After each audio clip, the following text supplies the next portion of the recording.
अब हामी माडोलबाट किर्तिपुरतिर लाग्दैछौँ okay hello happy Dashain Okay, come on, let's make noise and have fun.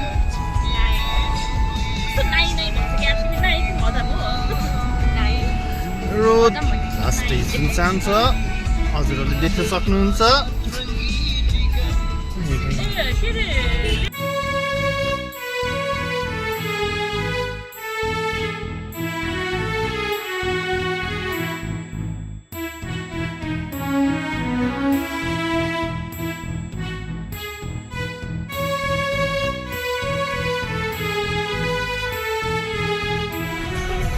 आज दशमी टिकाको दिन त्यही पनि एकदमै धेरै जाम छ बल्ल बल्ल सातो बाटोबाट जाम खटेर आएको थियौँ फेरि यो चापागाउँदो बाटोमा 5 मिनट जति पर्यौँ जाम लास्टै बिजी छ आजको रोड हेर्न सक्नुहुन्छ बिताको दिन पनि निकै नै गाडीहरू अस्तव्यस्त स्थितिमा देखिन सकिन्छ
So packed today. We can see here so much of traffic even in holiday. We are here at Nakku. I guess due to the car program maybe there's a huge jam at RingRoad too. Okay, here's our rider and here's Sarana. Oh, here's Viksha, here's Sadiksha. Okay. And okay, and for now we will head towards RingRoad Sanepa.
Bye.